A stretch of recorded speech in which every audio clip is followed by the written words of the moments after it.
আরজিকর কাণ্ডে মুখ্যমন্ত্রীর ঘোষণা মতো শ্রীরামপুরে পথে নামল তৃণমূল।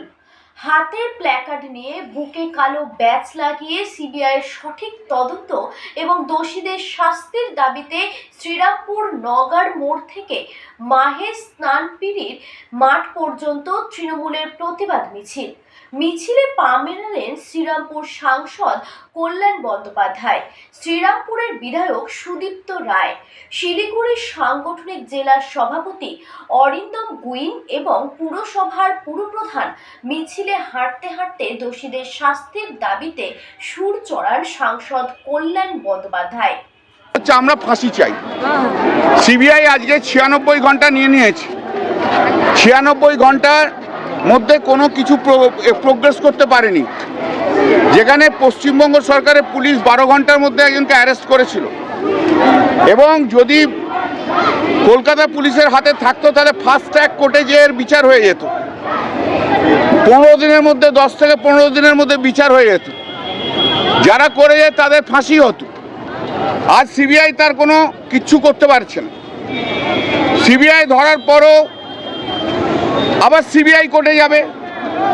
ফাস্ট ট্র্যাক কোর্টে যেটা 10 থেকে 15 দিনের মধ্যে হতো সেটা তো সিবিআই কোর্টে হবে না। আজও পর্যন্ত সিবিআই কোর্টে কোনো মামলা তো হয়নি।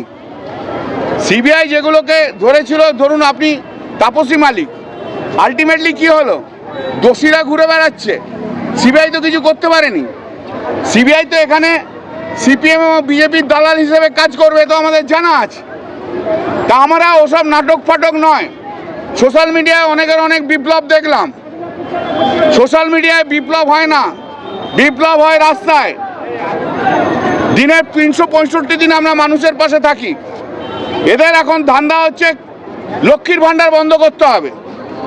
সমাজের কিছু এলিট সোসাইটির মহিলা যারা বামপন্থী কিংবা রামপন্থী, তারা বলছে তারা নিজেদের পায়ে দাঁড়িয়ে থাকে। তারা গরিব মানুষদের কথা কি করে ভাববে? এগুলো তো গরিব মানুষরা পায়, গ্রামের মানুষরা পায়, শহরে যারা গরিব মানুষ আছে তারা পায়। এরা তো সব কোটি কোটি টাকা করে রোজগার করে। এরা লক্ষ্মীর ভাণ্ডার বন্ধ করতে চাইছে, আমরা তার প্রতিবাদ করছি। এরা কন্যাশ্রী বন্ধ করতে চাইছে, আমরা তার প্রতিবাদ করছি। নারী অধিকারকে আমি সম্মান জানাই। নারীদের যে লড়াই, সে লড়াইকেও আমি সম্মান জানাই, আমি সহমর্মী। কিন্তু এই লড়াইকে যারা বাম রাম এই দলের রাজনীতির মধ্যে ঢুকিয়ে দিচ্ছেন, তাদের বিরুদ্ধে প্রতিবাদ করছি। এ লড়াই আরো বড় লড়াই হোক। কোনো রাজনৈতিক রং না দেখে সবাই যেদিনকে লড়াই করবে তবেই লড়াই সার্থক হবে, নাহলে লড়াই সার্থক হবে না।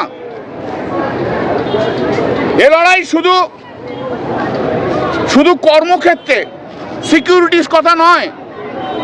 এ লড়াই বাসের ট্রামে তাদের লড়াই, তাদের সম্মানের লড়াই, তাদের সিকিউরিটির লড়াই। শুধু কি তাই, গৃহস্থ জীবনেও কি তারা অবহেলিত হয় না, লাঞ্ছিত হয় না, পদদলিত হয় না? কত মহিলার কথা শুনবেন, কতজনের কথা জানেন? তাদের সিকিউরিটিটার কথা বলুন। একটা সমাজের অবক্ষয়, সমাজকে জাগ্রত করতে হবে।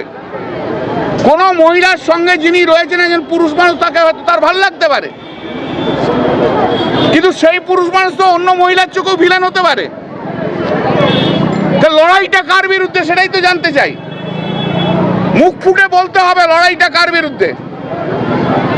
সমাজে প্রতিদিন যে সমস্ত ঘটনা ঘটে যাচ্ছে, সে তো কোনো না কোনো পুরুষ ঘটাচ্ছে। একথা তো মুখে বলতে হবে, দুদিক রাখা যায় না। আমি তো চাই, আমি তো জানি, আমি শুধু রাজনীতিবিদ হিসেবে না, আমার কাছে তো অনেক মহিলারা আসে, লাঞ্ছিত মহিলারা। তারা কোনো আঁতেলদের কাছে যায় না, আমাদের কাছে আসে। আমাদের সিকিউরিটি প্রোভাইড করতে হয়। আমার প্রফেশনাল এক্সপিরিয়েন্স আছে কত কীভাবে হয়। অত্যাচারিত কি গৃহস্থ জীবনে হয় না?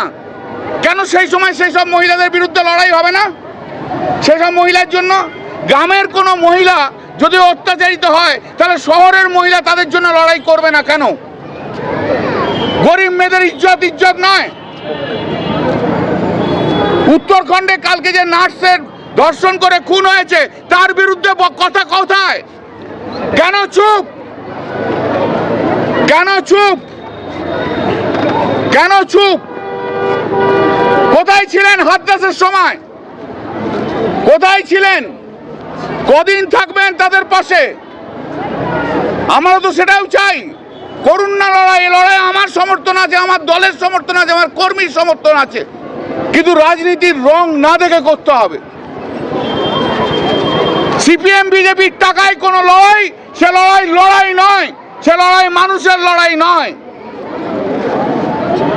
সিবিআই হাতে যাওয়াতে কেসটা ডিলে হয়ে যাচ্ছে। 96 ঘন্টা চলে গেছে, কি হয়েছে ভাই?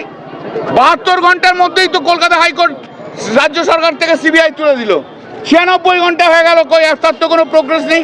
এবং সবচেয়ে বড় কথা, সিবিআই হওয়ার পর যেটা হলো, রাজ্য সরকার কোর্টে থাকলে ফাস্ট ট্র্যাক কোর্টে হতো, সিবিআইয়ের কাছে থাকলে সিবিআই কোর্টে হবে। সিবিআই কোর্টে মানে কি? 10 বছর, 12 বছর, 15 বছর। রিজানুর কি আজও হয়েছে? বলুন না, হয়নি। তাহলে কনভিকশনের রেট কত? 8.5। কি হবে? রাজ্য জুড়ে ডাক্তাররা ধর্মঘট করছে, সেক্ষেত্রে রোগীদের হয়রানির শিকার হতে হচ্ছে।